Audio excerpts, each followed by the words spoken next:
மெத்தியு 8ஆம் அதிகாரம் வசனம் 5 முதல் 13 வரை. மெத்தியு 8ஆம் அதிகாரம் வசனம் 5 முதல் 13 வரை.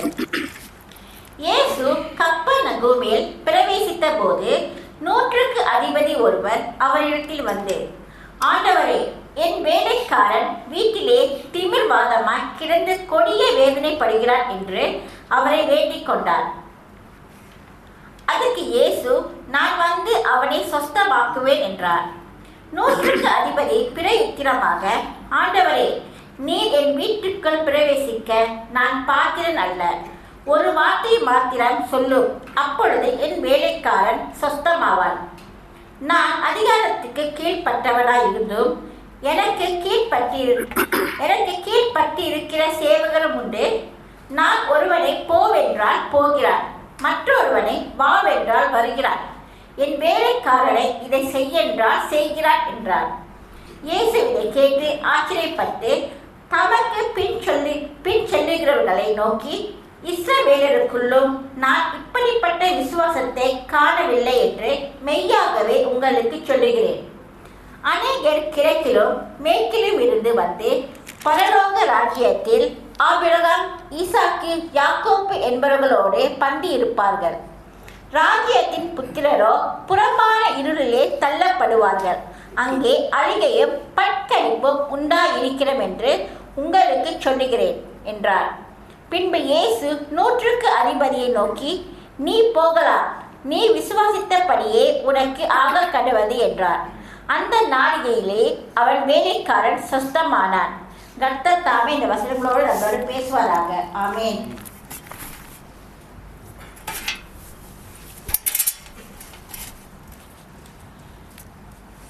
The scripture reading this morning is taken from Matthew chapter 8 verses 5 to 13.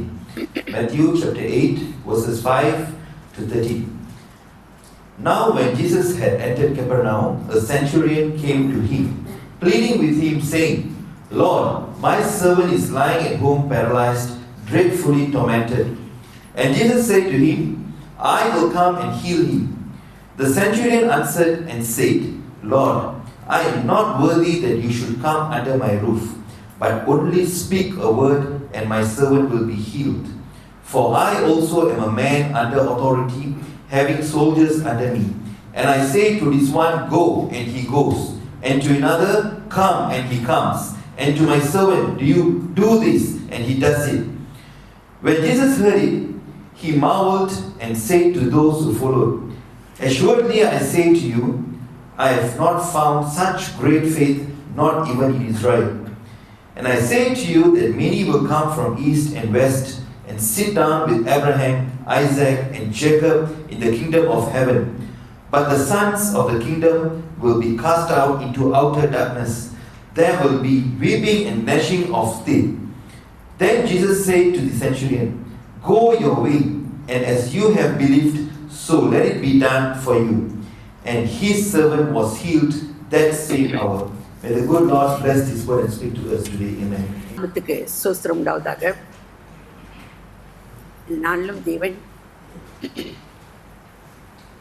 இந்த அருமையான சிலாக்கியத்தை கொடுத்து ஜீவனுள்ள தேவனுடைய வார்த்தை உங்கள் மத்தியிலே கொண்டு வரும்படி கிருபையாய் மத்தியில் நிற்க கிருபை செய்திருக்கிறார். அதுக்காக நன்றி. அருமையான வார்த்தைக்காக கூட வார்த்தைக்கு போவதற்கு முன்பாக இந்த வார்த்தை கொடுத்து நம்ம செபிப்போம். இந்த நாள் ஆவியானவர் நம்மளோடு கூட இடைப்படணும், பேசணும்னு சொல்லி அப்பா அம்மை ஸ்தோத்திரிக்கிறான். அன்பும் இரக்கம் கிருபை நிறைந்த தகப்பன் ஐயா, இது இந்த அருமையான நேரத்திலும் கொடுத்த இந்த வார்த்தை கொண்டு எங்களோடு இடைப்படும் பேசும். ஆவியானவரை முழுவதுமாய் சபையாக உடைய கருத்தில் ஒப்புக் கொடுக்கிறோம். இந்த வார்த்தையின் ஆசீர்வாதத்தை முழுமையாக பெற்றவர்களாய் இந்த நாளில் இந்த மத்தியிலிருந்து கடந்து செல்ல எங்களுக்கு கிருபை செய்யும். தாழ்த்துகிறோம், ஒப்புக் கொடுக்கிறோம். துதிகன மகிமை உமக்கு ஒருவருக்கே செலுத்துகிறோம்.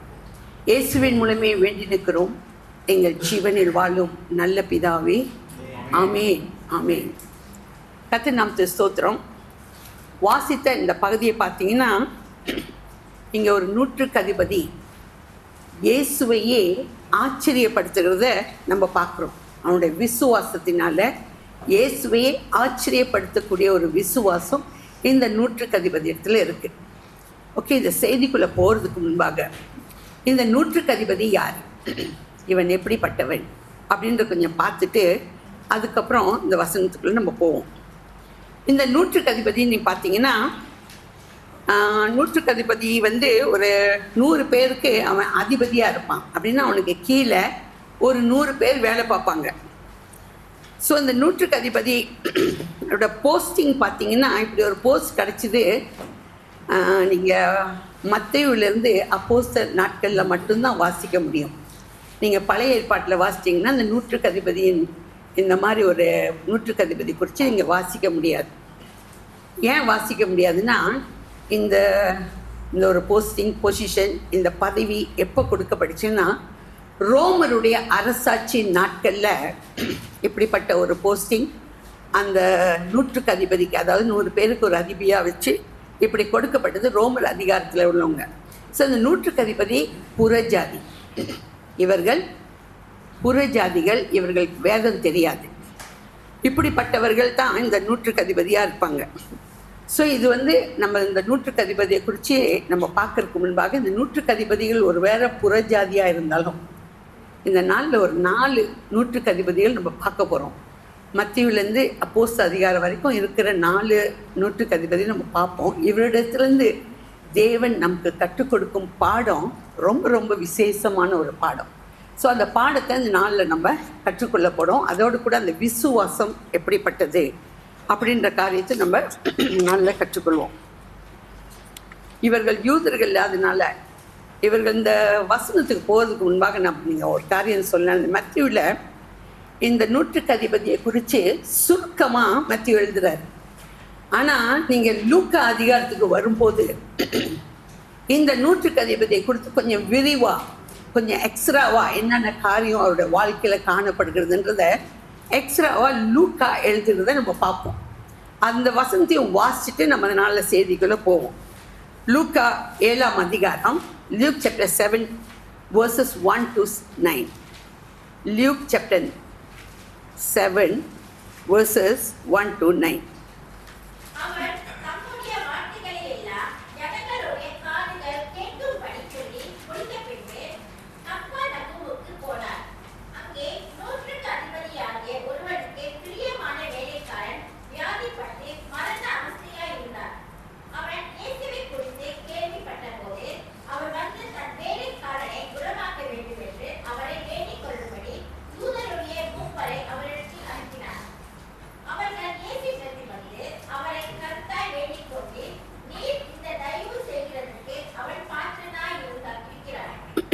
அவன் தம்முடைய ஜனத்தை நேசிக்கிறார். நமக்கு ஒரு ஜெப ஆலயத்தையும் கட்டினான் என்றார்கள். அப்பொழுது இயேசு அவர்களுடனே கூட போனார். வீட்டுக்கு சமீபமான போது நூற்றுக்கு அதிபதி தன் சிநேகிதரை நோக்கி, நீங்கள் அவரிடத்தில் போய், ஆண்டவரே, நீர் வருத்தப்பட வேண்டாம். நீர் என் வீட்டு வாசலுக்கு பிரவேசிக்க நான் பாத்திரன் அல்ல. நான் உம்மிடத்தில் வரவும் என்னை பாத்திரனாக எண்ணவில்லை. ஒரு வார்த்தை மாத்திரம் சொல்லும், அப்பொழுது என் வேலைக்காரன் சொஸ்தமாவான். நான் அதிகாரத்திற்கு கீழ்ப்பட்டவனாய் இருந்தோம். எனக்கு கீழ்ப்பட்டிருக்கிற சேவகரும் உண்டு. நான் ஒருவனை போவென்றால் போகிறார், மற்றொருவனை வாவென்றால் வருகிறார். என் வேலைக்காரனை இதை செய்யென்றால் செய்கிறார் என்று நான் சொன்னதாக சொல்லுங்கள் என்று அவர்களை அனுப்பினார். இயேசு இவைகளை கேட்டு அவனை குறித்து ஆச்சரியப்பட்டு திரும்பி தமக்கு பின் செல்லுகிற திரளான ஜனங்களை நோக்கி, இஸ்ரவேலருக்குள்ளும் நான் இப்படிப்பட்ட விசுவாசத்தை காணவில்லை என்று உங்களுக்கு சொல்லுகிறேன் என்றார். ஆமென். கர்த்தர் ஸ்தோத்திரம். வாசித்த பகுதி பார்த்தீங்கன்னா நீங்கள் கொஞ்சம் சிமிலராக தான் இருக்கும். ஆனால் இந்த லூக்கா எழுதும்போது கொஞ்சம் விரிவாக எழுதுறாரு. என்ன எழுதுறாருன்னா, அந்த நூற்றுக்கு அதிபதி இயேசுவை குறித்து கேள்விப்பட்டிருக்கிறார். அது மட்டும் இல்லை, இந்த நூற்றுக்கு அதிபதி யூத ஜனத்தை நேசிக்கக்கூடிய ஒரு மகனாய் காணப்படுகிறான். அடுத்து இன்னொரு காரியத்தையும் சொல்கிறாரு, யூதர்களுக்காக ஒரு ஜெப ஆலயத்தையும் கட்டி கொடுத்தவர் இந்த நூற்றுக்கு அதிபதியாக இருக்கிறார். ஸோ இந்த நூற்றுக்கு அதிபதியோட அவங்க தெரியும் 100 பேர் வேலை செய்கிறாங்க. அதில் ஒரு வேலைக்காரன் வியாதிப்பட்டு மரண அவஸ்தையாக இருக்கிறதுனால இந்த நூற்றுக்கு அதிபதி தான் போகாமல், ஏன்னா தான் வந்து போய் இயேசு முன்னுக்கு பிரவேசிக்க பாத்திரவான் கிடையாது என்று சொல்லி யூத மூப்பரை கூப்பிட்டு போய் ஒரு காரியத்தை செய்ய சொல்கிறார். என்னன்னா, என் வேலைக்காரனுக்காக நீங்கள் போய், ஏன்னா அவன் இயேசு விசுவாசிக்கிறான். இயேசு ஒரு வார்த்தை சொன்னாலே அந்த வார்த்தை ஆணித்தரமாக விசுவாசிக்கிறதுனால போய் இயேசுக்கிட்டே இந்த காரியத்தை சொல்லுங்கள், அவனை சுகமாக்கும்படி வேண்டிக் கொள்ளுங்கன்னு சொல்லி இந்த யூத மூப்பரை அந்த இயேசுவின் இடத்துல அனுப்புகிறான். இந்த நூற்றுக்கு அதிபதி இந்த மூப்பரை அனுப்பும்போது சொல்கிற காரியம் இந்த மகனை சுகமாக்கணுன்றது தான். ஆனால் அந்த நூற்றுக்கு அதிபதி அங்கே போயிட்டு இயேசுக்கிட்ட ஒரு நூற்றுக்கு அதிபதி இருக்கான், அந்த மகனை சுகமாக்கணும்னு சொல்லி அவனோட வேலைக்காரனை சுகமாக்கணும்னு சொல்லி கேட்டுக்கொண்டான்னு சொல்லிட்டு எக்ஸ்ட்ரா அவன் செய்கிற காரியத்தையும் சேர்த்து சொல்கிறத அங்கே பார்க்கலாம். என்ன சொல்கிறாங்கன்னா, இவன் யூத ஜனத்தை நேசிக்கக்கூடிய ஒரு மகன், அதே நேரத்தில் யூதருக்காக ஒரு ஜெப ஆலயத்தையும் கட்டி கொடுத்தவன் அப்படின்றத எக்ஸ்ட்ராவாக இயேசுக்கிட்ட இவன் சொல்கிறத நம்ம அங்கே வாசிக்க பார்க்கலாம். இப்படி சொன்னோன்னே இயேசு உடனே அவன் பின்னால் போவார், நான் வந்து சுகமாக்குறேன் அப்படின்னு சொல்லி போவார். இப்போது இந்த யூத மூப்பரோடு கூட இயேசு கூட வருகிறாரு அப்படின்னு நூற்றுக்கு அதிபதி கேள்விப்பட்டோன்னே ஒரு காரியம் செய்வான். என்னென்னா, தன்னோட சிநேகிதனை கூப்பிடுவான். தன் சிநேகிதரை கூப்பிட்டு, நீ ஓடி போய் ஒரு காரியத்தை சொல்லு, இயேசு என் வீட்டுக்குள்ளே பிரவேசிக்கிறதுக்கு நான் எந்த விதத்துலேயும் அருகதியும் கிடையாது, பாத்திரவானும் கிடையாது. நீ போய் ஒன்று சொல்ல வேண்டிய ஒரே காரியம், ஐயா அங்கேருந்து ஒரு வார்த்தை அவர் சொன்னாலே என்னோட வேலைக்காரன் சுஸ்தமாயிடுவான் அப்படின்னு நீ சொல்லணும் சொல்லி அந்த சிநேகிதனை அனுப்பிடுவான். இப்போ அந்த நூற்றுக்கதி அனுப்பின அந்த சிநேகிதனை போய் இயேசுக்கிட்ட அவர் சொன்னதை அப்படியே சொல்லுவோம். ஐயா ஒரு வார்த்தை மாத்திரம் சொன்னால் போதுன்னு சொல்கிறாரு. ஏன்னா நீங்கள் அவனோட வார்த்தை அந்த நூற்றுக்கு அதிபதியின் வீட்டுக்குள் பிரவேசிக்க அவன் பாத்திரவான் கிடையாது, அவனும் உங்களிடத்துல வர்றதுக்கு பாத்திரவான் கிடையாதுன்றதுனால ஒரு வார்த்தை மாத்திரம் சொல்லும், சொஸ்தமாவான். இயேசு திரும்பி ஒரு காரியத்தை சொல்லுவார், அவன் விசுவாசித்தபடியே ஆக கடவுதுன்னு சொன்ன அந்த வார்த்தையின் நேரத்திலேயே அந்த வேலைக்காரன் சொஸ்தமாயிடுவான். இதை சொல்லிட்டு திரும்பி தனக்கு பின் செல்கிற திரளான ஜனங்களை பார்த்து ஒரு வார்த்தை சொல்வார், இஸ்ரவேலுக்குள்ளும் நான் இப்படிப்பட்ட விசுவாசத்தை பார்க்கலையே, காணவில்லையே அப்படின்னு சொல்லுவார். இயேசு இந்த வார்த்தையை சொல்றதுக்கு இன்னொரு காரியமும் இருக்குது. ஏன் இஸ்ரவேலுக்குள்ளும் இந்த காரியத்தை அவர் பார்க்கல அப்படின்னு ஏன் சொல்கிறாருன்னா, இந்த சம்பவம் நடக்கிறதுக்கு முன்பாக வேறொரு சம்பவம் நடக்கும். இந்த காரியங்களுக்கு முன்பாக நடக்கக்கூடிய ஒரு காரியம் பார்த்திங்கன்னா, யவீரு என்னும் ஒரு ஜெப ஆலய தலைவன் தன்னுடைய மகள் பயங்கர கொடிய வேதனை, அதாவது மரண வேதனை, அடுத்த நிமிஷம் எந்த நேரம் கூட மரணம் வரலாம் அப்படின்ற சூழ்நிலையில் இருக்கக்கூடிய ஒரு மகள். அந்த மகளுக்காக வருந்தி வேண்டிக் கொள்ள இயேசுவின் இடத்துல போய் வேண்டிக் கொள்வான். என்ன சொல்வான்னா, நீங்கள் வந்து என் மகளை தொட்ட அந்த மக சுகமாயிடுவா அப்படின்னு சொல்லி வேண்டிக் கொள்வான். இயேசுவும் கூட போவார். போகும்போது சில தடைகள்லாம் வரும். தடைன்னு வர்றதை விட போகும்போது பார்த்திங்கன்னா 12 வருஷமாக பெரும்பாடு உள்ள ஸ்திரீ குணமாவா. இயேசு இன்னும் போகிறதுக்குள்ள தாமதமாயிட்டு இருக்கும். உடனே செய்தி வரும், யவீரனுடைய மகள் இறந்து போயிட்டா அப்படின்னு வரும். உடனே இயேசு சொல்வார், பயப்படாத, அந்த சத்தத்தை கேட்டோன்னு சொல்வார், பயப்படாத, அவள் நித்திரையாக இருக்கா அப்படின்னு. அப்புறம் அதுக்கப்புறம் பார்த்திங்கன்னா போய் தொட்டு சுகமாக்கி எழுப்பி கொடுத்துருவார். அந்த வசனத்தை வாசிச்சிடுவோம். அப்புறம் அதுக்கப்புறம் நம்ம சொல்லும்போது நல்லாயிருக்கும். மார்க் 5ஆம் அதிகாரம், மார்க் சாப்டர் 5 verses 22-23. அப்பொழுது ஜெப ஆலய தலைவரை ஒருவனாகிய யவீரு என்பவன் வந்து அவரை கண்டவுடனே அவர் பாதத்திலே விழுந்து, என் குமாரத்தி மரண அவஸ்தைப்படுகிறார், அவள் ஆரோக்கியம் அடையும்படிக்கு நீர் வந்து அவள் மேல் உமது கைகளை வையும், அப்பொழுது பிழைப்பாள் என்று அவரை மிகவும் வேண்டிக் கொண்டார். கர்த்தர் ஸ்தோத்திரம். நீங்கள் பார்த்தீங்கன்னா, நீங்கள் வந்து தொட்டு சுகமாக்கணும். இவன் யாரு? ஜெப ஆலய தலைவன். இவனுக்கு வேதம் நல்லா தெரியும், தேவனையும் தெரியும். ஒரு வார்த்தை மாத்திரம் சொல்லும், என் வேலைக்காரன் சுஸ்தமாவான் என்ன சொன்னது யாரு? ஒரு நூற்றுக்கு அதிபதி. அவன் புறஜாதி, அவனுக்கு வேதம் தெரியாது, இயேசுவை குறித்து கேள்விப்பட்டவன். ஸோ இயேசு இங்கே ஒரு காரியத்தை ஏன் டிஃப்ரெண்டாக சொல்கிறாருன்னா, ஈவன் இஸ்ரவேல்னா இருந்தும் கூட இந்த விசுவாசத்தை, எந்த விசுவாசத்தை, இந்த 150 இடத்துல காணப்பட்ட இந்த விசுவாசத்தை இவனிடத்துல காணவில்லையே அப்படின்னு ஒரு வார்த்தை அங்கே சொல்கிறார். ஓகேங்களா? ஸோ திரும்பி பார்த்து சொல்லக்கூடிய ஒரு காரியம். ஸோ நம்ம என்ன கற்றுக்கொள்கிறோன்னா, நமக்கு இந்த விசுவாசம் இருக்கணும்னு தேவன் பிரியப்படுகிறார். இவரோட விசுவாசம் எப்படிப்பட்ட விசுவாசம்னு எனக்கு ஒரு காரியத்தை என்ன உணர்த்துறாருன்னா, இந்த 150 விசுவாசம் எப்படிப்பட்டதுன்னா, ஒரு குழந்தையின் இடத்துல உள்ள ஒரு விசுவாசம். இப்போ நிறைய பேர் இங்கே அப்பா அம்மா இருக்கீங்க, நிறைய குழந்தைங்க, உங்களுக்கு சின்ன குழந்தைங்க கையில் இருக்கும்போது நீங்கள் ஒரு காரியம் விளையாடுவீங்க. என்ன தெரியுங்களா? குழந்தைய இமேஜின் நிப்பாட்டிட்டு குதிக்க சொல்லுவீங்க. ஆமாங்களா? எல்லா ஃபாதர்ஸும் அதை செஞ்சுருப்பீங்கன்னு நான் விசுவாசிக்கிறேன். அங்கே குதிக்க சொல்லும்போது அந்த பிள்ளை ஏதாச்சும் யோசிக்குமா? குதிக்க சொன்னால் பட்டுன்னு குதிச்சிடும். ஒரு வேளை உழுவுமா, அடிபடுமா, எதுவுமே யோசிக்காது. எத்தனை பேர் செஞ்சுருக்கீங்க? யாருமே செய்யலையா? கத்து சோசுக்கும். நீங்கள் குதிக்க சொன்னால் எதுவுமே யோசிக்காது, டக்குன்னு அப்படியே குதிக்கும். ஏன் தெரியுங்களா? எங்கள் அப்பா பிடிச்சிக்குவார், நான் எங்கள் அப்பாவோட கருத்தில் விழுந்துடுவேன்றது அந்த பிள்ளைக்கு நல்லா தெரியும். எப்பா என்னை ஒரு நாள் விட மாட்டார்னு. இயேசு நம்மக்கிட்ட எதிர்பார்க்குறது இந்த விசுவாசம். நான் இருக்கிறது யாருடைய கருத்தில்? என் தேவனுடைய கருத்தில்.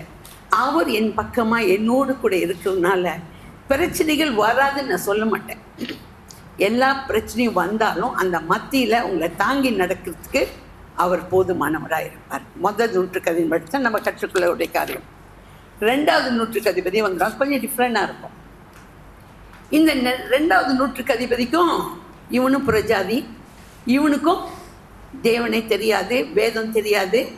ஸோ ஆனால் இவனிடத்துல கொடுக்கப்பட்ட ஒரு டியூட்டி, என்ன டியூட்டி கொடுக்கப்பட்டிருந்துச்சுன்னா, இயேசுவை சிலுவையில் அறிந்ததுக்கப்புறம் அவர் மரிச்சிற வரைக்கும் கூட இருக்கணும். மரிச்சதுக்கப்புறம் அந்த ரிப்போர்ட் கொண்டு போய் ரோமர்கிட்ட கொடுக்கணும். இதுதான் இந்த 150 கொடுக்கப்பட்ட ஒரு டியூட்டி. இந்த 150 கீழேயும் 100 பேர் வேலை பார்க்குறாங்க.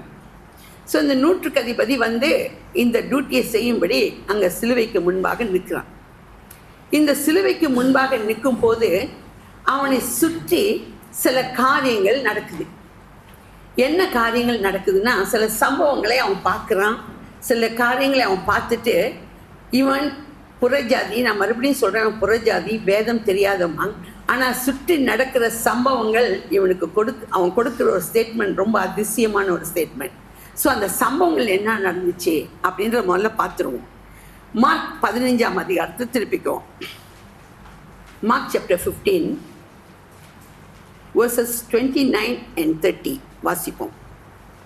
2 வசனமாக வாசிச்சுட்டு போவோம்.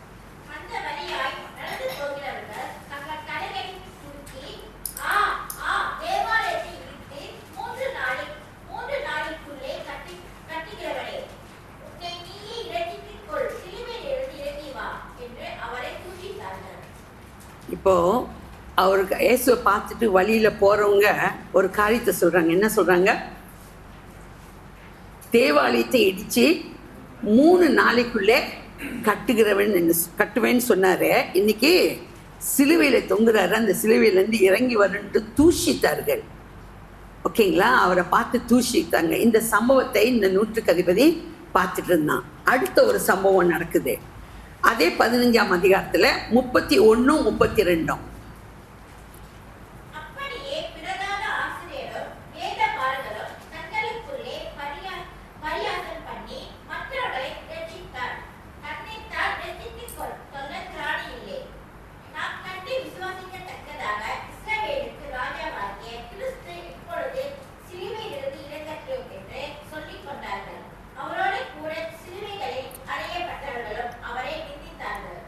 இப்போ நீங்கள் பார்த்தீங்கன்னா, பிரதான ஆசாரியர்கள் கூட வேத பார்கரும் கூட சேர்ந்து தூஷிக்கிறாங்க. இப்போ என்ன சொல்கிறாங்க? இஸ்ரவேலின் ராஜான்னு சொல்கிறாங்க. ஏன்னா இவங்க ஒரு காரியத்துக்காக காத்திருந்தாங்க. இஸ்ரவேலின் ராஜாவாக மேசியா வருவார்னு இவங்களுக்கு சொல்லப்பட்டிருந்தது. ஆனால் மேசியா ராஜாவாக பேலஸில் வருவார்னு இவங்க விசுவாசித்திருந்தாங்க. அவர் ஏழ்மை கோலத்தில் வந்துட்டார். இப்போ இவரை என்ன செய்யலை? தேவனாக மேசியாவாக இவங்க ஏற்றுக்கொள்ளவே கிடையாது. இப்போ சொல்கிறாங்க, நிந்திக்கிறாங்க, நீங்கள் ராஜா தானே, சிலுவையிலேருந்து இறங்கி வாங்கன்னு சொல்கிறாங்க. ஓகேங்களா? எல்லாரையும் ரட்சிக்க முடிஞ்சிச்சு, மற்றவங்கள ரட்சித்த நீ உன்னையே ரட்சித்து கொள்ள திராணி இல்லையா அப்படின்னு சொல்லி அவங்கள நிந்திக்கிற ஒரு காரியத்தை பிரதான ஆசாரியரும் வேத பாரகரும் செய்கிற ஒரு காரியத்தையும் இந்த ரோம நூற்றுக்கு அதிபதி பார்த்து நிற்கலாம். ஓகே, அடுத்து நடக்கிற ஒரு சம்பவம் பக்கத்திலேயே அதே மார்க் 15ஆம் அதிகாரத்தில் 33, 34. 6 மணி நேரம் முதல் 9 மணி நேரம் வரைக்கும் பூமி எங்கும் அந்தகாரம் உண்டாயிற்று. 9 மணி நேரத்திலே இயேசு எலோஹி எலோஹி லாமா சபக்தானி என்று மிகுந்த சத்தமிட்டு கூப்பிட்டார். அதற்கு என் தேவனே ஏன் என்னை கைவிட்டீர் என்று அர்த்தமா. கர்த்தர் ஸ்தோத்திரம். நீங்கள் பார்த்தீங்கன்னா 6 மணி நேரம் முதல் 9 மணி நேரம் வரைக்கும் பூமி எங்கும் அந்தகாரம், இருட்டு உண்டாயிடுச்சு. இதையும் இந்த நூற்றுக்கு அதிபதி கவனிச்சுட்டு இருக்கான். இதெல்லாம் சுற்றி நடக்கிற சம்பவங்கள். 6 மணி நேரம் முதல் 9 மணி நேரம் பூமி எங்கும் அந்தகாரம் பட்டுச்சு. அதுக்கப்புறம் இயேசு எலோயி எலோயி லாமா சபக்தானின்னு கூப்பிடுற சத்தத்தையும் இந்த நூற்றுக்கு அதிபதி கேட்டான். அதுக்கப்புறம் கடைசியாக ஒரு சத்தத்தை ஒரு காரியத்தை கேட்குறான். என்ன காரியம்னா, அதே 15ஆம் அதிகாரத்தில் 37லேருந்து 39 வாசிப்போம். இயேசு மகா சத்தமாய் கூப்பிட்டு ஜீவனை விட்டார். அப்பொழுது தேவாலயத்தின் கிளர்ச்சியிலே மேல் தொடங்கி கீழ் வரைக்கும் இரண்டாக கிழித்தது. அவருக்கு எதிரே நின்ற நூற்றுக்கு அதிபதி அவர் இப்படி கூப்பிட்டு ஜீவனை விட்டதை கண்டபோது மெய்யாகவே இந்த மனுஷன் தேவனுடைய குமாரன் என்றார். அத்து நாம் ஸ்தோத்திரம். இப்போ எல்லா சம்பவத்தையும் பார்த்துட்டு இருக்கிற இந்த மனுஷன் இப்போ கடைசியாக இயேசு மகா சத்தமாய் கூப்பிட்டு ஜீவனை விட்டதையும், அதுக்கப்புறம் தேவாலயத்தின் திரைச்சீலை மேல் தொடங்கி கீழே வரைக்கும் ரெண்டாக கிழியறதையும் பார்த்தபோது ஒரு ஸ்டேட்மெண்ட் கொடுக்குறான். இப்போ எல்லாத்தையும் கவனிச்சிட்டு இருக்கான். ஒவ்வொரு காரியத்தையும் கவனிச்சுட்டு அவனுக்கு ஒரு உணர்வு உள்ள இருதயத்தை அவனுக்கு உண்டாக்குறாரு. அதுக்கப்புறம் அவன் புரிந்து கொள்கிறான். என்ன புரிந்து கொண்டு எல்லாத்தையும் அந்த சம்பவங்களையும் பார்த்துட்டு ஒரு கன்க்ளூஷன் வரான். என்ன கன்க்ளூஷன் தெரியுங்களா? இவர் மெய்யாகவே தேவனுடைய குமாரன் அப்படின்னு சொல்லி. இவன் யாருங்க? இப்படி சொன்னவன் யாரு? நூற்றுக்கு அதிபதி. இவன் புறஜாதி. ஸோ சுற்றி நடக்கிற சம்பவங்கள் இங்கே முதல் காரியம் நீங்கள் பார்த்தீங்க 29, 30 சொன்னாங்க 3 நாளைக்குள்ள தேவாலயத்தை இடித்து மறுபடியும் கட்டுவேன். ஏசு சொன்னது அந்த கல் கட்டடத்தை கிடையாது, நம் இறுதியமான கட்டடத்தை. 3 நாள் அல்ல, 6 மணி நேரத்தில் அந்த மனுஷனுடைய இருதயத்தை இடித்து 6 மணி நேரத்தில் இவர் மெய்யான தேவன் என்பதை சொல்ல வச்சாரா இல்லையா? இதுதான் அங்குள்ள ஒரு காரியம். ஓகேங்களா? 6 மணி நேரம் தான் நின்று அவன் டியூட்டி பார்க்கறதுக்கு தான் வந்தான். ஆனால் அந்த 6 மணி நேரத்தில் அவன் சொல்கிற ஒரு ஸ்டேட்மெண்ட், இவர் மெய்யாகவே தேவனுடைய குமாரன் என்று சொல்லக்கூடிய ஒரு ஸ்டேட்மெண்ட். ஓகேங்களா? ஸோ நம்முடைய வாழ்க்கையில் அவன் கர்த்தரை அறியாதவன். ஓகேங்களா? கர்த்தரை அறிந்த நம்முடைய வாழ்க்கையில் சுற்றி நடக்கிற சம்பவங்கள் அது என்னவா கூட இருக்கலாம்.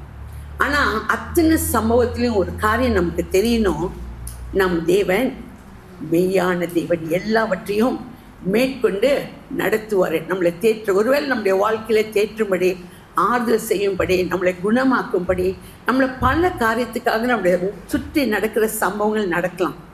நம்மளை செதுக்கும்படி, நம்மளை கண்டிக்கும்படி நிறைய காரியங்கள் இருக்கலாம். ஆனால் அத்தனை காரியத்திலையும் தேவன் நன்மைக்கு ஏதுவாகவே நமக்கு எல்லாம் செய்வார். ஏன்னா நீங்கள் வசனம் வாசிக்க வேண்டாம். நீங்கள் ரோமன் 8:28 வாசிச்சிங்கன்னா, அவரை விசுவாசிக்கிறவர்களுக்கு, நம்ம விசுவாசிக்கிறோமா இல்லையா? விசுவாசிக்கிறோம். அவரை விசுவாசிக்கிற பிள்ளைகளுக்கு எல்லாமே நன்மைக்கு ஏதுவாகவே நடக்கும். ஏன் எனக்கு இப்படி அப்படின்னு தயவு செய்து கேட்காதீங்க. அதுக்கப்புறம் பார்த்தீங்கன்னா ஏதோ ஒரு காரியம் இருக்குது. ஒரு சில காரியம் வரும்போது நம்ம மனசு உடைக்கும், சில சமயத்தில் வேதனைப்படுத்தும். எல்லாம் இருந்தாலும் அதுக்கப்புறம் நீங்கள் கடந்து போனீங்கன்னா அதோட ஜெயம் பார்த்தீங்கன்னா கொஞ்சம் வேறு மாதிரி டிஃப்ரெண்டாக இருக்கும்.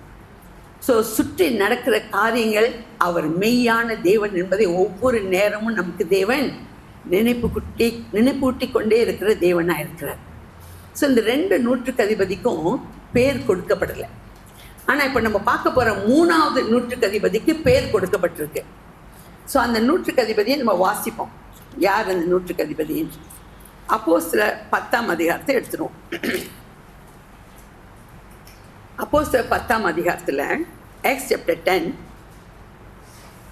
verses 1 and 2 வாசிப்போம்.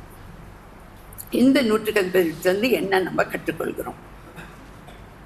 இத்தாலியா பட்டாளம் என்னப்பட்ட பட்டாளத்திலே நூற்றுக்கு அதிபதியாக கொர்நேலியு என்னும் பேர் கொண்ட ஒரு மனுஷன் செசரியா பட்டணத்திலே இருந்தார். அவர் தேவ பக்தி உள்ளவரும் தன் வீட்டாரானவரோடும் தேவனுக்கு பயந்தவனுமாய் இருந்து ஜனங்களுக்கு விசுத்த தர்மங்களை செய்து எப்பொழுதும் தேவனை நோக்கி ஜெபம் பண்ணிக் கொண்டிருந்தார். கர்த்தர் ஸ்தோத்திரம். இங்கே பார்த்தீங்கன்னா இந்த நூற்றுக்கு அதிபதி இத்தாலியா பட்டாளத்தில் நூற்றுக்கு அதிபதியாக வேலை பார்க்குறான். என்னோட பேர் கொர்நேலியு. ஓகேயா, என்னோட பேர் கொர்நேலியு. ஆனால் இவன் இடத்துல பார்த்தீங்களா ஒரு 4 காரியம், விசேஷமான ஒரு காரியத்தை பார்க்குறோம். அந்த வசனம் 2வது வசனத்தை ஒன்றா வாசிங்க. அது வந்து இவன் வாசிங்கம்மா அந்த வசனத்தை. ஃபர்ஸ்ட் அவன் தேவ பக்தி உள்ளவன். 2வது தன் வீட்டார் அனைவரோடும் தேவனுக்கு பயந்தவனுமாய் இருந்து பயந்திருந்தார்கள். ஓகே. 3வது ஜனங்களுக்கு மிகுந்த தர்மங்களை செய்து அநேக தான தர்மங்களை செய்யக்கூடியவன். 4வது எப்பொழுதும் தேவனை நோக்கி ஜெபம் பண்ணிக் கொண்டிருந்தார். கர்த்தர் நாமத்துக்கு ஸ்தோத்திரம். இவனிடத்துல விசேஷமாய் காணப்பட்ட 4 குணங்கள். இவன் தேவ பக்தி உள்ளவன். தனிப்பட்ட முறையில் இவன் தேவ பக்தி உள்ளவனாய் காணப்பட்டான். தன் வீட்டார் அனைவரோடும் கூட தேவனுக்கு பயந்தவனாய் இருந்தான். நம்ம தேவ பக்தியாக தனிப்பட்ட வாழ்க்கையில் இருக்கிறது சாத்தியமான ஒரு காரியம். ஆனால் தன் வீட்டார் அனைவரோடும் பயபக்தியாக இருக்கணும்னா அது ஒரு கிறிஸ்டியன் மார்க்காகும். ஓகேங்களா? எத்தனை பேர் வீட்டார் அனைவரோடும் தேவனுக்கு பயந்து வாழ முடியும்? அப்படிப்பட்ட ஒரு கூட்டமாக மாற்றுறதுன்றது ரொம்ப ரொம்ப ரொம்ப கஷ்டமான ஒரு காரியம். ஏன்னா தனிப்பட்ட முறையில் நம்ம தெய்வ பக்தியாக வாழ்கிறது நமக்கு அது சாத்தியமான ஒரு காரியம். ஆனால் இவனோட வாழ்க்கை நீங்கள் பார்த்தீங்கன்னா தன் வீட்டார் அனைவரோடும். ஸோ நம்முடைய தனிப்பட்ட வாழ்க்கையை நம்ம பார்த்தோம்னா எத்தனை பேர் தம் வீட்டார் அனைவரோடும் கூட நம்ம கர்த்தருக்கு பயந்து ஜீவிக்கிறவங்களா நம்ம காணப்படுகிறோம். 3வது அநேக தான தர்மங்களை செய்யக்கூடியவனா இவன் தான். ஸோ நம்முடைய வாழ்க்கையில் இந்த தர்மங்களை செய்யக்கூடியவர்களாக இருக்கணும் அப்படின்ற ஒரு காரியத்தையும் அங்கே வாசிக்கணும். 4வது அவன் எப்பொழுதும் தேவனை நோக்கி ஜெபம் பண்ணக்கூடியவனா இருந்தான். இந்த 4 காரியம் அவனோடத்துல காணப்பட்டனால நீங்கள் அதுக்கு தொடர்ந்து இந்த 10ஆம் அதிகாரம் முழுவதும் வீட்டில் போய் வாசிங்க. வாசித்தா டைம் எங்காச்சும் ஓடிடும். 10ஆம் அதிகாரம் முழுவதும் நீங்கள் வாசிச்சிங்கன்னா நீங்கள் பார்த்தீங்கன்னா இந்த 4 விசேஷ சுபாவங்களினுடைய வாழ்க்கையில் இருந்தனால இவனுக்கு கிடைச்ச ஆசீர்வாதம் பார்த்தீங்கன்னா சொல்லி முடியாத ஆசீர்வாதம். ஃபர்ஸ்ட் நீங்கள் பார்த்தீங்கன்னா தேவதூதன் இவனோடு கூட இடைப்பட்டு ஒரு காரியத்தை சொல்கிறத நீங்கள் வாசிக்கலாம். நீங்கள் 3வது வசனம் 4வது வசனம் வாசிச்சிங்கன்னா அந்த வசனத்தில் சொல்லக்கூடிய காரியத்தை பார்த்தீங்கன்னா தேவதூதன் வந்து பேசி நீ ஒரு மனுஷன், அதாவது பேதுருன்ற ஒரு மனுஷனை போய் அழைப்பித்து கொண்டு வா, நீ வீட்டார் அனைவரோடு கூடி இருந்து அவங்க மத்தியில் அந்த பேதுரு வரட்டும், வந்து தேவனுடைய வசனத்தை பேசட்டும் அப்படின்னு சொல்லி வார்த்தையை இந்த நூற்றுக்கு அதிபதி இடத்துல தேவதூதன் பேசுகிறத நம்ம பார்க்கலாம். அதுக்கப்புறம் நீங்கள் தொடர்ந்து வாசிச்சிங்கன்னா அந்த கதையை அப்படின்னு நான் சொல்லி முடிச்சிடுறேன். அதுக்கப்புறம் பார்த்தீங்கன்னா பேதுருட்டையும் கர்த்தர் அங்கே இடைப்பட்டு ஒரு காரியத்தை சொல்வார். நீங்கள் பார்த்தீங்கன்னா கூட வந்து இறங்கும், அதெல்லாம் காரியங்கள்லாம் நிறைய நடக்கும். அதுக்கப்புறம் அங்கேயே என்ன சொல்வார்னா, இப்போ கொர்நேலி வீட்டிலேருந்து ஒரு மனுஷன் புறப்பட்டு வருவான். அந்த மனுஷன் சொல்கிறக்க அவன் கூப்பிடும் போது நீ கூட போகணும், அங்கே போய் தேவனுடைய வார்த்தை இயேசுவை குறித்து நீ பேசணும் அப்படின்னு சொல்லி அங்கேயும் பேசிடுவார். இப்போது கொர்நேலியோ அதுக்கு கீழ்ப்படிஞ்சே இப்போ என்ன செய்வான், தன் வீட்டார் அனைவரோடு எல்லாத்தையும் கூட்டி சேர்த்து பேதுருட்ட ஆள் அனுப்பி அந்த மத்தியில் கூட்டி வர சொல்லுவான். இப்போ பேதுரு வந்து அங்கே நிற்கிறார். அந்த வசனத்தை நம்ம வாசிக்கணும். அந்த வசனத்தை வாசித்தா தான் நமக்கு என்ன காரியம் அப்படின்னு நமக்கு புரியும். அதே 10ஆம் அதிகாரத்தில் 44லேருந்து 48 வரைக்கும் வாசிப்போம். இந்த வார்த்தைகளை பேதுரு பேசிக் கொண்டிருக்கையில் வசனத்தை கேட்டவர் கர்த்தர் சோஸ்திரம். ஒன்று அவசியமா? ஓகே. இந்த வசனத்தை யார் பேசிக்கிட்டு இருக்கா? பேதுரு பேசிட்டு இருக்கார். ஏன் பயப்படுறீங்க? ஸோ பேதுரு இந்த மத்தியில் தேவனுடைய வசனத்தை இயேசு கொடுத்து, இந்த கொர்நேலியு யாரு? புறஜாதி. சரிங்களா? இந்த கொர்நேலியு புறஜாதி. ஓகேங்களா? இவனுக்கு வேதம் தெரியாது. ஆனால் இவனுடைய இடத்துல காணப்படுகிற 4 சுபாவங்கள் நிமித்தம் என்னுடைய வாழ்க்கையில் கிடைக்கிற ஆசீர்வாதத்தை தான் உங்கள் மத்தியில் நான் சொல்கிறேன். ஓகேங்களா? தனிப்பட்ட முறையில் அவன் தெய்வ பக்தியாக இருந்தான். தன் ஜனத்தோடு கூட தேவனுக்கு பயந்திருந்தான். தான தர்மங்களை செய்யக்கூடியவனாக இருந்தான். எப்பொழுதும் தேவனை நோக்கி ஜெபிக்கிறவனாக இருந்தான். இந்த 4 சுபாவங்கள் அவனுக்கு கொண்டு வந்த ஆசீர்வாதம். எல்லாம் தன் வீட்டார் அனைவரோடும் கூட சேர்ந்து இருக்கும்போது தேவ வசனம் புறப்பட்டு வருது. இப்போ எல்லாரும் பரிசுத்த ஆவியினால நிரப்பப்படுகிறார்கள். இந்த பரிசுத்த ஆவியின் நிரப்பப்படுதல் என்பது மேல் வீட்டின் அனுபவம். நீங்கள் பார்த்தீங்கன்னா 120 பேர் காத்திருப்பாங்க. அந்த 120 பேர் ஜெபத்தில் காத்திருக்கும் போது அவர்கள் மேல் ஊற்றப்பட்டவர் தான் தேவ ஆவியானவர். ஓகேங்களா? இந்த அபிஷேகம் இவர்கள் மேலே ஊற்றப்படுகிறது. அடுத்த வசனம்.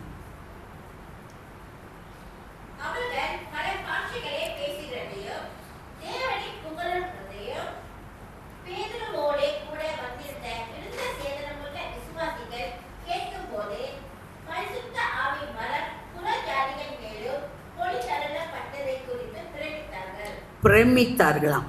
ஓகேங்களா? இவர்கள் பேதுருவோடு கூட ஒரு கூட்டஞ்சனம் வந்திருந்தாங்க. இங்கே அவிவிசுவாசமான ஜனங்கள் எல்லாரோடு கூட அங்கே ஒரு கூட்ட ஜனங்கள் உட்கார்ந்துருக்காங்க.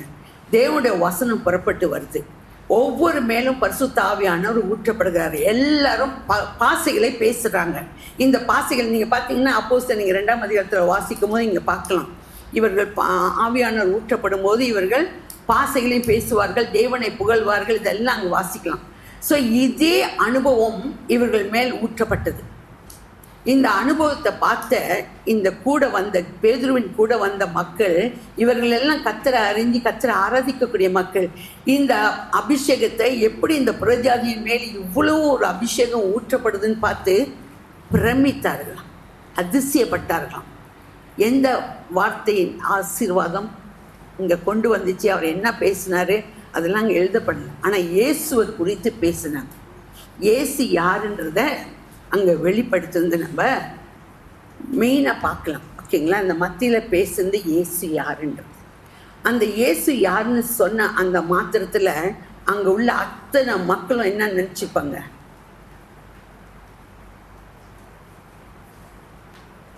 இவர் எப்படிப்பட்டவரோ அவங்களுக்கு தெரியாது. ஆமாவா இல்லையா? இவர்கள் எல்லாம் புறஜாதிகள், இவர்களுக்கு தெரியாது. அதுக்கப்புறம் பார்த்தீங்கன்னா இந்த பாசைகளை பேசி கர்த்தரை புகழ்ந்து இவர்கள் மேல் பரிசுத்த ஆவியான ஊற்றப்பட்டதுக்கு அப்புறம் நீங்கள் பார்த்தீங்கன்னா எல்லாரையும் கர்த்தருடைய பிள்ளைகள்ன்ற முத்திரை போடக்கூடத்தக்கதாக அதுக்கப்புறம் பார்த்தீங்கன்னா பேர் இவர்கள் எல்லாரையும் கூட்டிகிட்டு போய் ஞானஸ்தானம் கொடுக்கறதையும் நீங்கள் வாசிக்கலாம். அது தொடர்ந்து வாசிமா அந்த வசனத்தை.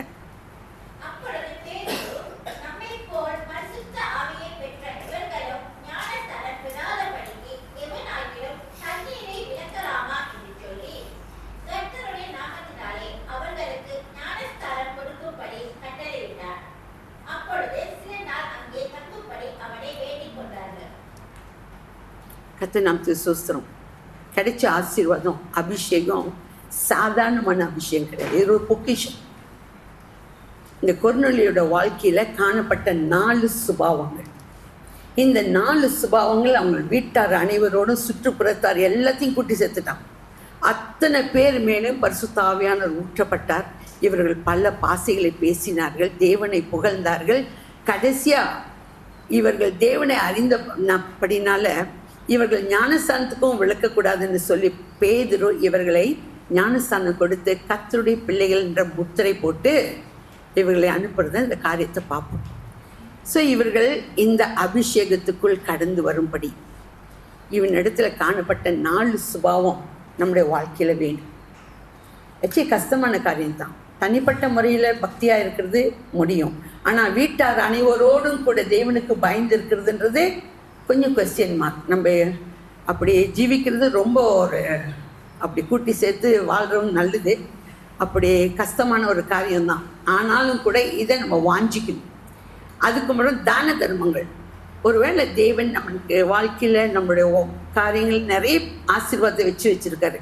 நம்மளை மேன்மேலும் ஒவ்வொரு நாளும் ஆசீர்வாதத்துக்கு நோக்கம் இருக்குது. நம்முடைய ஆசீர்வாதத்தை நமக்கேன்று வச்சுருக்கிறது இல்லை. நம்ம அநேகருக்கு ஆசீர்வாதமாய் வாழும் படித்தான். அதாவது நான் ஆசீர்வாதம் சொன்னால் எங்களுக்கு இருந்தால் தானே கொடுக்குறது நீங்கள் சொல்லுவீங்க. உங்களால் என்ன முடியுமோ, எது முடியுமோ அதை செய்யுங்க. ஆனால் அந்த தர்மங்களை செய்யும்போது அதில் பிரதிபலன்லாம் பார்க்காதீங்க, கொடுத்துட்டு போயிட்டே இருங்க. ஆனால் தேவன் உங்களை நடத்துகிற பாதை நீங்கள் பார்த்தீங்க, உங்களோட வாழ்க்கை மென்மேலும் உயர்ந்து போகிறத உங்களோட வாழ்க்கை நீங்களே அறியாத அளவுக்கு கர்த்தர் உங்களை உயர்த்ததை நீங்கள் பார்க்க முடியும். இந்த சுபாவங்கள் நம்முடைய வாழ்க்கையில் வேணும். இந்த 4 வித சுபாவங்கள் இந்த கொர்நேலியு வாழ்க்கையில் இருந்தபடினால வீட்டார் அனைவரோடும் அவங்க பெற்றுக்கொண்ட அந்த அபிஷேகம் ஆசீர்வாதன்றது சொல்லி முடியாத ஒரு ஆசீர்வாதம். இந்த காலை வேளையில் கர்த்தர் இந்த அபிஷேகத்தோட இந்த ஆசீர்வாதம் நம்முடைய வாழ்க்கையில் ஊற்ற பண்ணணும். நம்ம கர்த்தருடைய பிள்ளைகளாக இருக்கிறபடினால இதை விட மேலான ஆசீர்வாதம் நம்ம இந்த 4 வித சுபாவங்கள் நம்மளோட வாழ்க்கையை நம்ம அப்படியே அப்ளை பண்ணணும்னா இந்த ஆசீர்வாதம் மட்டும் இல்லைங்க, இதுக்கு மேலான ஆசீர்வாதத்தை தேவன் நம்முடைய வாழ்க்கையில் வைத்திருக்கிறார். ஸோ இந்த கொர்நேலியு வாழ்க்கையிலேருந்து நம்ம கற்றுக்கொள்ளக்கூடிய காரியம் இந்த 4 வித சுபாவங்களை நம்ம அப்ளை பண்ணுறதுக்கு நம்ம ஜெபிப்போம். நம்மளால் நிறைய சொந்த பலத்தினால முடியாதுன்றது தெரியும். ஆனாலும் கூட தேவ சமூகத்தில் நம்ம ஜெபிக்கும் போது இந்த 4 வித சுபாவத்தை நம்முடைய வாழ்க்கையில் ஊற்றுக்கு தேவன் போதுமானவர். ஓகே, 4ஆவதாக ஒரு நூற்றுக்கு அதிபதியை பார்த்துட்டு முடிச்சிடுவோம். ஸோ இந்த 4 can I continue? Time is okay. 4வது ஒரு நூற்றுக்கு அதிபதி இருக்க, நான் ஷார்ட்டாக அதை முடிச்சிடறேன். அதே அப்போஸ்தலர் 27ஆம் அதிகாரத்துக்கு போயிடுவோம். வசனம் 1 வாசியும். 27ஆம் அப்போஸ்தலர் Acts chapter 27 verse 1.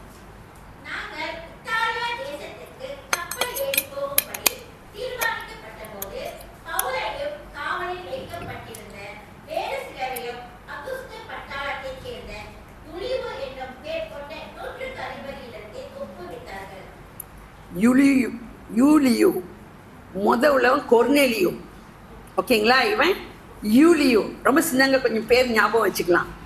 முதல்ல இத்தாலியா பட்டணத்தின் நூற்றுக்கு அதிபதி. இவன் அகஸ்து பட்டாளத்தின் நூற்றுக்கு அதிபதி. இவன் பேர் யூலியு, அவன் கொர்நேலியு, ஓகேங்களா? இந்த ரெண்டுக்கும் இங்கே நீங்கள் பார்த்தீங்கன்னா 2 நூற்றுக்கு அதிபதிக்கும் யூலியு கொர்நேலியு வந்து ஞாபகத்தில் வச்சுக்கோங்க. ஸோ இப்படிப்பட்ட இந்த நூற்றுக்கு அதிபதியில் கொடுக்கப்பட்ட ஒரு டியூட்டி என்னன்னு கேட்டிங்கன்னா, ஜெயிலில் போடப்பட்டவங்க, இந்த ஜெயிலில் போட்ட சில பேரை அவங்க இந்த நூற்றுக்கு அதிபதியோட கஷ்டம், இவனுக்கும் கீழே 100 பேர் வேலை பார்க்குறாங்க. ஸோ இவனுக்கு கொடுக்கப்பட்ட ஒரு டியூட்டி, இவனுக்கு ஜெயிலில் இருந்து ஒரு கூட்ட ஜனத்தை இவன் கஸ்டடியில் கொடுத்துருந்தாங்க. இவனை எடுத்துகிட்டு அதாவது அடுத்த துறைமுகத்துக்கு கொண்டு போகணும். அதாவது கப்பல் பிரயாணத்தில் இவங்க கடந்து சொல்லணும். இந்த ஜெயிலேருந்து கொடுக்கப்பட்ட கைதியில் பவுலும் ஒரு ஆளாக இருப்பார். பவுல் எதுக்காக ஜெயிலுக்கு போனார்னு கேட்டிங்கன்னா, அவரோட ஊழிய பாதையில் பல நாட்கள் இவர் ஜெயிலுக்கு போவார், ஓகேங்களா? இயேசுவை குறித்து ஒரு காலத்தில் இந்த சவுலோட கதை உங்களுக்கு சொல்ல வேணாம்னு நினைக்கிறேன். ஏன்னா சவுலை குறித்து உங்களுக்கு தெரியும். சவுல் எப்படி இருந்தார், அதுக்கப்புறம் எப்படியா பவுல் வந்தார், அதுக்கப்புறம் இந்த உலகத்தின் காரியங்கள் எல்லாவற்றையும் குப்பையும் தூசியுமா ஆக்கிட்டு தேவனுடைய ஊழியத்தை செய்யணும்னு நடந்து வந்தவர் இந்த பவுலை போல யாருமே ஊழியம் செய்ததே கிடையாது. அந்த அளவுக்கு பவுல் ஊழியம் செய்தார். இந்த பவுலும் அந்த கஸ்டடிக்குள்ளே கொண்டு வரப்பட்டான். ஸோ இப்போது எல்லாத்தையும் கூட்டிகிட்டு இவங்க அடுத்த துறைமுகத்துக்கு போகணும், அந்த கப்பல் ஏறி போகணும். ஆனால் போகிறதுக்கு முன்பாக இவங்க என்ன விசாரிப்பாங்கன்னா, இந்த கடல் பிரயாணம் நமக்கு சரியாக வருமா வராதா முதல்ல விசாரிச்சுவாங்க. அப்போ இந்த யூலியு யார்கிட்ட விசாரிப்பான்னு பார்த்தீங்கன்னா, மாலுமிகிட்ட, அதாவது கப்பல் ஓட்டுறவன்கிட்ட. ஏன்னா அவன் தானே எப்போதுமே அங்கே பிரயாணம் பண்ணுறவனாக இருப்பான். அவன்கிட்ட போய் விசாரிப்பாங்க. அப்போ அவன் சொல்லுவான், ஸோ எல்லாமே ஸ்மூத்தாக இருக்குது, நிச்சயமாக போகலாம் அப்படின்னு சொல்லிடுவான். ஆனால் கர்த்தர் ஒரு காரியத்தை பவுல்கிட்ட பேசுவார். என்ன பேசுவார்னா, அதே 27 10 11 வாசிப்போம். அப்போஸ்தலர் 27 10 11.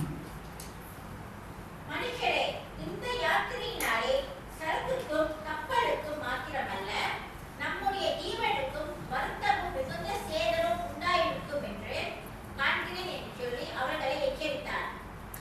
கர்த்தர் ஸ்தோத்திரம். போதுமா?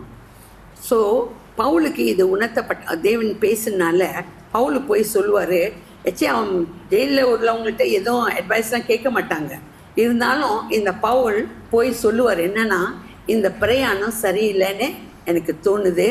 நீ இப்போ புறப்பட்டு போனீங்கன்னா சரக்குக்கும் சேதம், கப்பலுக்கும் சேதம், மிஞ்சி உயிர் சேதமும் வரும் அப்படின்றத உணர்த்துறாரு, பேசுகிறாரு. அதனால இந்த பிரயாணத்தை பற்றி யோசிங்கன்னு சொல்லி எச்சரிக்குவான்.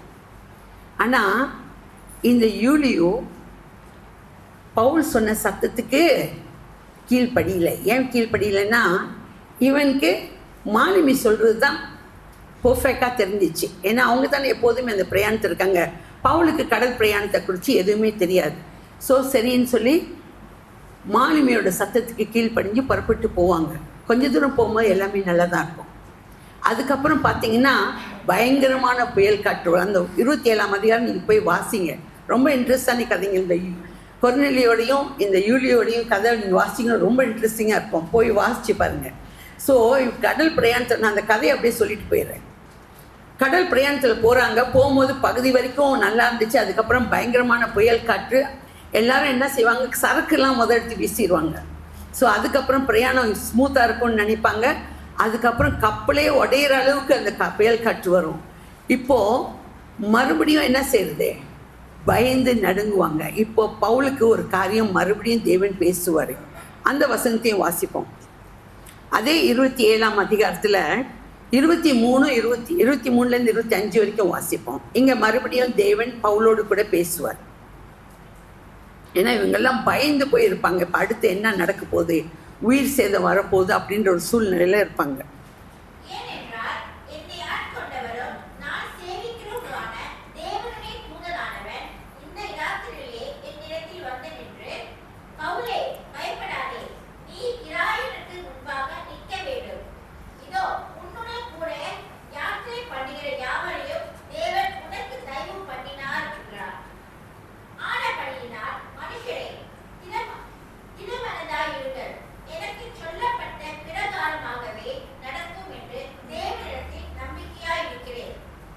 சோஸ்திரம். நீங்கள் பார்த்தீங்கன்னா இப்போ ஒரு வார்த்தை புறப்பட்டு வருது. இது வரைக்கும் அந்த யூலியுக்கு எந்த விசுவாசமும் கிடையாது. இப்போ தரம் இந்த மாதிரி பிரச்சனைன்னு அவன் ஏற்கனவே எச்சரித்தான். ஆமாவா இல்லையா? பிரயாணத்தில் சரக்கு சேதம் வரும், கப்பல் சேதம் வரும், உயிர் சேதமும் வரும் அப்படின்னா. ஆனால் சத்தத்துக்கு செவி கொடுக்காம போனான்.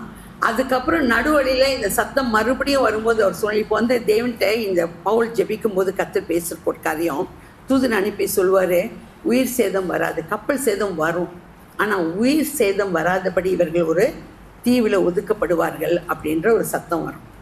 ஸோ அதே மாதிரி போய் அந்த யூலிகிட்ட சொல்லும்போது அந்த யூலி போய் யோசிப்பான். இது வரைக்கும் உள்ள சத்தத்தை அவன் கேட்கல. ஆனால் இப்போ உள்ள சத்தத்துக்கு உணர்வு வரும், புரிதல் வரும். ஓகேங்களா? ஆனால் ஆக்சுவலி இவனோட புரிதல், இவனோட உணர்வு ஒரு காரியம் இங்கே இல்லை. ஆனால் தேவனுடைய சத்தத்துக்கு இவன் கீழ்படியில. ஆனால் ரெண்டாவதுக்கு கீழ்படிஞ்சபடினால உயிரோட எல்லாரும் காப்பாற்றப்படுவார்கள். சரக்கு சேதம் வந்துச்சு, கப்பல் சேதம் வந்துச்சு, ஆனால் உயிர் சேதம் யாருக்கும் வராதபடி தேவன் அங்கே பாதுகாத்தார். இப்போது அவங்களோட வாழ்க்கையில் அவங்க கர்த்தரை அறியாதனால அந்த காரியங்கள் நடந்துச்சு. இன்றைக்கி தேவனை அறிந்த நமக்கு தேவனுடைய சத்தம் புறப்பட்டு வரும்போது பல சத்தம் நம்ம கேட்போம். ஆனால் தேவ சத்தம் நமக்கு புறப்பட்டு டைரெக்டாக வந்துச்சுன்னா, தேவன் பல வகையில் பல ஊழியக்காரர் கூட நம்மளோட கூட நிறைய காரியங்கள் வேதத்து மூலிமா ஒவ்வொரு நாளும் தேவன் எப்படியோ பேசிகிட்டு இருக்கார். அந்த தேவ சத்தத்துக்கு தேவ ஊழியக்காரர் ஒரு வேளை பேசும்போது அந்த சத்தத்துக்கு நம்ம செவி கொடுத்தால் நம்ம இழப்புகள் வராமல், விபத்து வராமல், பல காரியத்திலேருந்து நம்ம பாதுகாக்கப்படுவது நிச்சயமான ஒரு காரியம். ஏன்னா ஏற்கனவே தேவன் அதை எச்சரிக்கிறாரு, இங்கே போனால் இந்த பிரச்சனை, இதை செஞ்சால் இந்த பிரச்சனை. சில காரியத்தை தேவன் ஒருவேளை ஊழியக்காரர் மூலியமாக வேதத்தின் மூலியமாக நம்ம கூட பேசி எச்சரிக்கும் போது அந்த சத்தத்துக்கு செவி கொடுக்கறது. அவன் ஏன் செவி கொடுக்கலன்னா அவன் புறஜாதி, அவனுக்கு தேவனை குறித்து அறியாது, அதனால் அவன் செவி கொடுக்கல. ஆனால் 2ஆம் முறை தேவன் அவனோடு கூட பேசும்போது அந்த சத்தத்தை பவுல் சொல்லும்போது அவனுக்கு உணர்வு வந்துச்சு. அவன் அந்த சத்தத்தை கேட்டான். அதுக்கப்புறம் நீங்கள் பார்த்தீங்கன்னா அவனுக்கு விசுவாசமும் வந்ததை நீங்கள் தொடர்ந்து வாசிக்கலாம். கர்த்தர் நமக்கு சோஸ்திரம். என்ன ஒன்று காரியம்னா, இந்த 4 நூற்றுக்கு அதிபதியோட வாழ்க்கையிலேருந்து நம்ம கற்றுக்கொள்ள பாடம் ரொம்ப அதிசயமான ரொம்ப ரொம்ப விசேஷமான பாடங்கள். முதல் நூற்றுக்கு அதிபதியத்தில் என்ன கற்றுக்கொண்டோம்? நான் இது ரொம்ப ஷார்ட்கட், நடுவில் எல்லாம் ஸ்டோரி நிறைய இருக்கு, ஆனால் ஷார்ட்டாக உங்களுக்கு மத்தியில் முடிச்சிடுறேன். என்ன கற்றுக்கொண்டோம் முதல் நூற்றுக்கு அதிபதியத்தில்? கதை கேட்டீங்க தானே?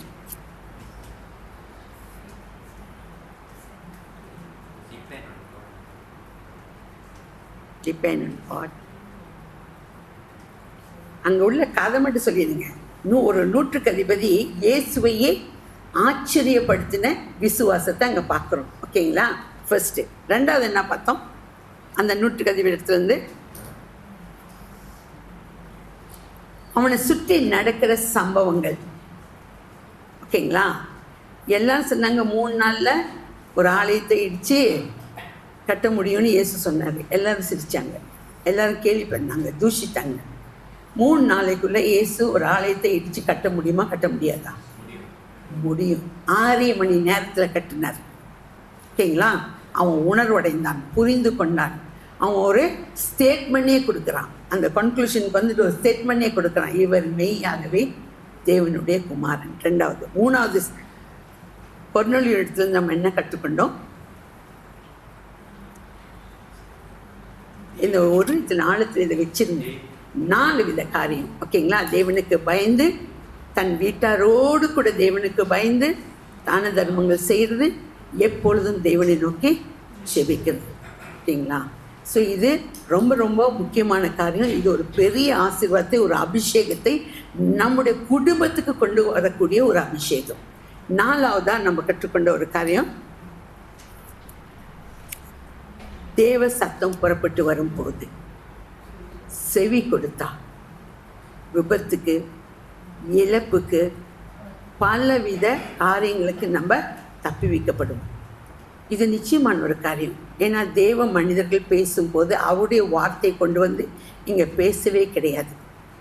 தேவன் கொடுக்குற வார்த்தையை இந்த மத்தியில் கொண்டு வரும்போது தேவ வார்த்தை புறப்பட்டு வந்துச்சுன்னா அந்த புறப்பட்டு வரும் வார்த்தை ஒரு மனிதனுடைய வாழ்க்கை மாற்றும், அவருடைய வாழ்க்கையில் பேர் ஆசீர்வாதத்தை கொண்டு வரும். இது நிச்சயமான ஒரு காரியம். கண்களை மூடி நம்ம ஜெபம் செய்யும். அப்பா, உம்மை ஸ்தோத்திரிக்கிறோம். எல்லா மகிமைக்கும் கனத்துக்கும் உரிய தகப்பனே, இதோ இந்த நாளிலும் கூட தகப்பனே, இந்த நூற்றுக்கு அதிபதிகளிடத்திலிருந்து நாங்கள் கற்றுக்கொள்ள இந்த பாடம் இருதயத்தின் ஆழத்திலே தங்கும்படி எங்களுக்கு கிருபை செய்யும் ராஜா. எங்களுடைய விசுவாசத்தில் இதில் பிடித்து கொண்டவர்களாய் உம்முடைய நாமத்தை மகிமைப்படுத்தக்கூடிய ஒரு அபிஷேகம் எங்கள் மேல் விழட்டும். அந்த நூற்றுக்கு அதிபதி ஆச்சரியப்படத்தக்கதாக, இயேசுவை ஆச்சரியப்படத்தக்கதாக நடத்தின பாதைகள் நம்முடைய வாழ்க்கையிலும் கூட கர்த்தாவே நடக்கத்தக்கதாக அப்பா எங்களுடைய விசுவாசத்தை இன்னுமாய் வர்த்திக்க செய்யும், வழி நடத்தும் ராஜா. முற்றிலுமாய் எங்களை தாழ்த்தி உடைய வல்ல கரத்திலே கொடுக்கிறோம். மீதியான நேரத்தையும் உடைய கரத்திலே கொடுக்கிறோம். ஆளுகை செய்யும். ஆவியானவர் எங்களோடு கூட தொடர்ந்து பேசும். இயேசுவின் மூலமே வேண்டி நிற்கிறோம் எங்கள் ஜீவனில் வாழும் நல்ல பிதாவே. ஆமென், ஆமென்.